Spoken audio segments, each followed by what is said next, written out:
Now, after all the protests over the rape of a 6-year-old girl in Vibgyor High, the school was scheduled to reopen on Monday.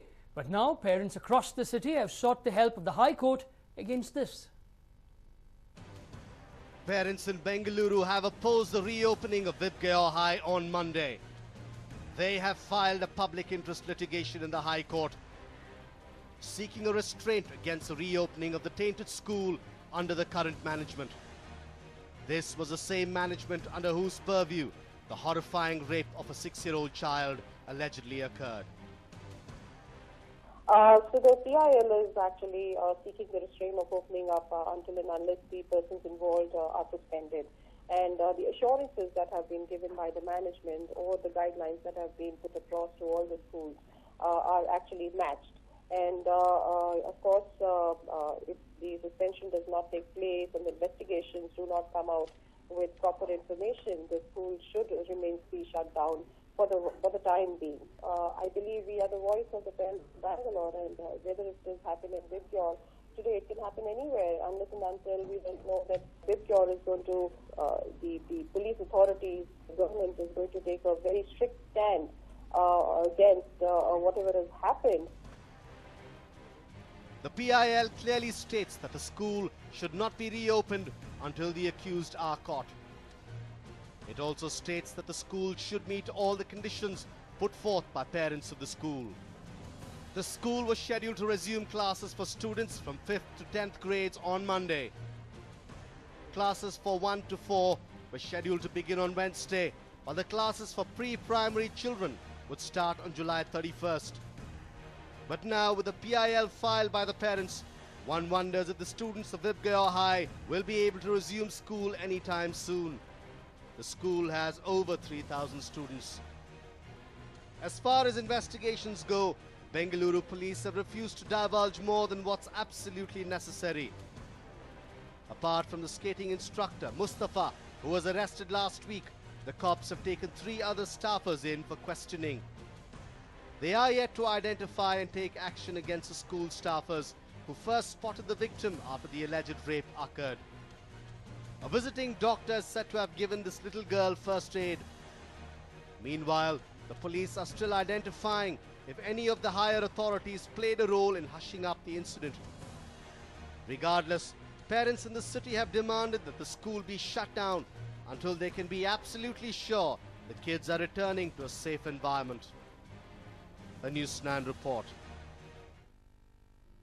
Now, after protests and massive uproar over the security of children in school, Bengaluru police have put in place new guidelines for schools all across the city. Now, Police Commissioner M.N. Reddy has said that schools will be prosecuted under Section 188 of the Indian Penal Code if they fail to follow the guidelines. Now, the guidelines state that all school buses should have GPS and CCTV cameras. Furthermore, CCTV cameras should be installed in perimeters of the school.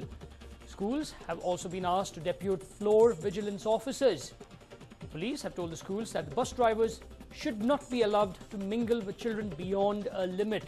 Sports facility has been asked to be limited only for the authorized staff members. The schools have also been asked to implement the guidelines by the 31st of August. These have been issued under the Karnataka Police Act. Now, to ensure the safety of all the students, the police have stated that parents should be issued ID cards to pick up their kids, and if the parents in case can't pick them up, they should send an SMS to an authorized person for the same. The directives have been issued 3 weeks after the horrific rape of a 6-year-old girl at Vibgyor High.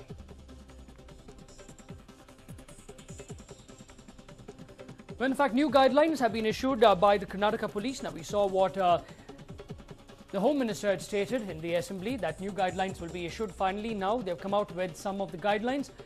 CCTVs and GPS is a must in all school buses and vans. Furthermore, the police have also stated that CCTV cameras have to be placed in the perimeters of the school. Furthermore, those schools that do not follow these rules will be prosecuted under Section 188 of the Indian Penal Code. In fact, schools have been given time till the 31st or till the end of August to implement all these guidelines.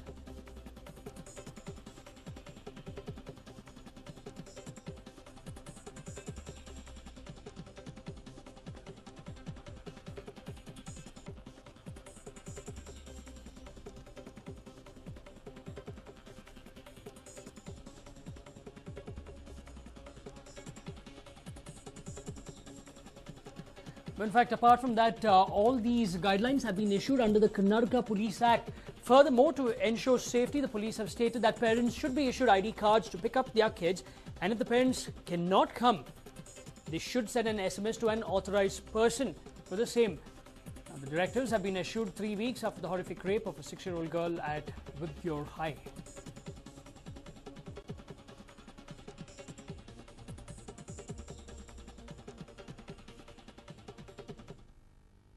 Now, the issue surrounding Vibgyor High has highlighted just how little support women and children get from the Bengaluru police. Today, they took to the streets, raising their voice and also demanding strict action.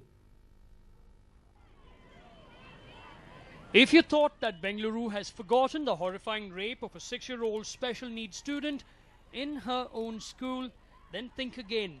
Students continue to raise their voices against atrocities perpetrated on women and children in schools across the state. Through placards and slogans, these students created awareness on the importance of immediately reporting sexual assaults and rapes. Even today, 21st century, women think twice before stepping out at night. Why is this happening so? These such cases, they have become a lot in the past few years, and now it has even reached our school. It reached schools. It's completely shameful what has happened, and we hope that this would not happen in the future and that everyone would just report anything that happens to them immediately. We don't want this to happen, so we're just making everybody aware of it. These little kids here sending out strong messages, their placards, all the placards they're holding out really send out some strong messages to everyone who are looking at this protest and everyone who's watching as well. These kids want their city to be safer, they want their schools to be safer. I hope the government is listening to this. But they were not alone. Hundreds of girls took to the streets yet again, calling it a black day. The students were from Bishop Cotton Girls College. From placards which asked for the protection of innocence in little children to the ones which asked for rapists to be hung, the girls wanted to be heard with every step of their march.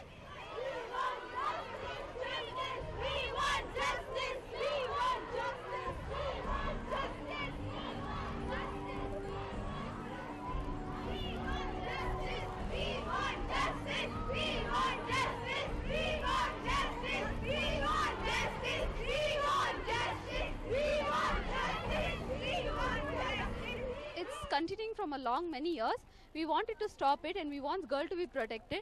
We want to protect ourselves, so we are doing this rally to protect ourselves, to be in the safer side.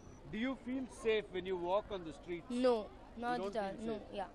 So when you come here to college, you walk with fear? Yeah. Yes?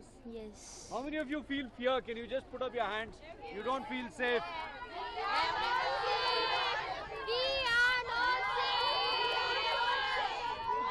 You can see that.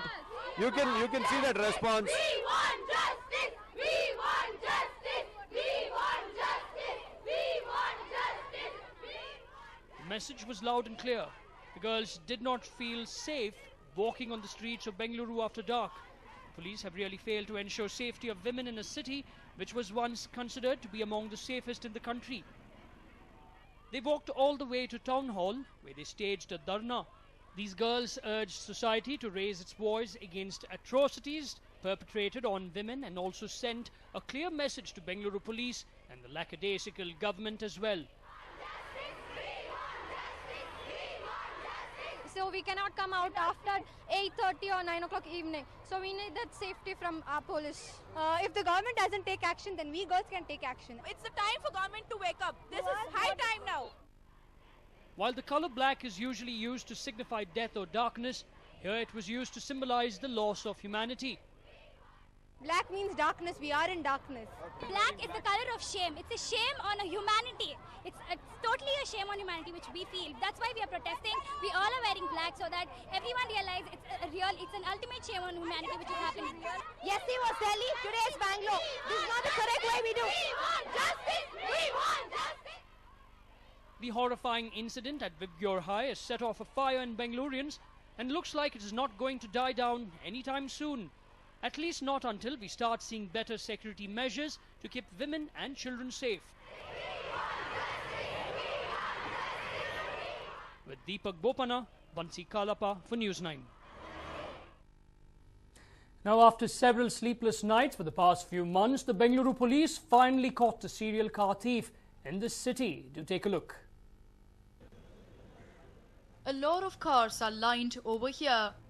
Wondering why?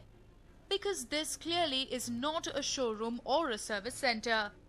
Well, these cars are being exhibited outside the police station. These 24 cars that include models such as Swifts, Swift Desires and Scorpios were seized by the Bangalore police from Parameshwaran, an interstate car thief. ಆಗ್ನೇಯ police ವಿಭಾಗದ ಅಧಿಕಾರಿಗಳು ಮತ್ತು ಸಿಬ್ಬಂದಿಯವರು ಕಳೆದ ಒಂದೆರಡು ತಿಂಗಳುಗಳಲ್ಲಿ ತಾವು ಮಾಡಿರ್ತಕ್ಕಂಥ ತುಂಬ ಒಳ್ಳೆಯ ಕೆಲಸವನ್ನು ಇಲ್ಲಿ ತೋರಿಸಿದ್ದಾರೆ. ಮುಖ್ಯವಾಗಿ ಹೇಳಬೇಕಾದ್ರೆ 24 ವಾಹನಗಳು, ಅದರೊಳಗೆ ಒಂದು ಔಡಿ ಅಂತ ಜರ್ಮನ್ ಮೇಕ್ ಕಾರ್ ಕೂಡ ಇದೆ. ಅದರ ಬೆಲೆನೇ 30 ಲಕ್ಷ ಆಗುತ್ತೆ. ಇಷ್ಟು ಗಾಡಿಗಳನ್ನು ಒಬ್ಬ ಕುಖ್ಯಾತ ಕಳ್ಳನಿಂದ ಸೀಸ್ ಮಾಡಿ ಇಲ್ಲಿ ತಮಗೆಲ್ಲರೂ ಕೂಡ ಎಕ್ಸಿಬಿಟ್ ಮಾಡಿದ್ದಾರೆ. ಜೊತೆಗೆ ಬೇರೆ ಬೇರೆ ಕಡೆ ನಡೆದಿರ್ತಕ್ಕಂಥ ನಗದು ಮತ್ತು ಲ್ಯಾಪ್ಟಾಪ್ಗಳನ್ನು ಕಳ್ತನ ಮಾಡಿರ್ತಕ್ಕಂಥದ್ದು ಮತ್ತು ಬಂಗಾರು ಚಿನ್ನದ ಚೈನ್ಗಳನ್ನ ಕಳ್ತನ ಮಾಡಿರ್ತಕ್ಕಂಥದ್ದು ಇದೆಲ್ಲ ಕೂಡ ಸೀಸ್ ಮಾಡಿದ್ದಾರೆ. The 30-year-old Parameshwaran hails from Tamil Nadu and owns a showroom in Madurai that sells second-hand cars. According to the police, Parameshwaran specializes in second-hand Maruti Swift cars. When his customers demand any car, he makes sure that they are delivered within 3 days. He flies down to Bangalore and keeps looking for specific cars. When he identifies the car, he goes about his work of stealing it in the middle of the night. Parameshwaran then takes the stolen cars to Madurai and changes the number plates and creates fake documents before selling them to the customers. He has been doing this since 2007 and also has his network spread out in Andhra Pradesh, Karnataka and Tamil Nadu.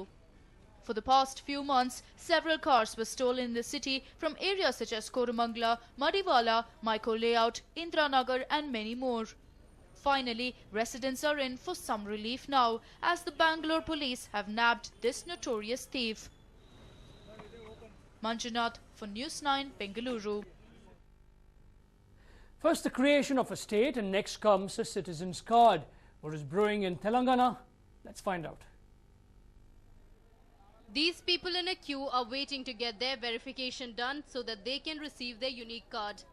The unique card is called the Telangana Citizen Card, a multi-purpose card that is being issued by the state government to ensure that welfare schemes reach the real beneficiaries.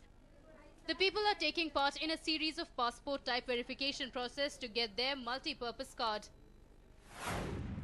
Ration cards abolished. The Telangana government has abolished the existing ration cards that were issued in United Andhra Pradesh.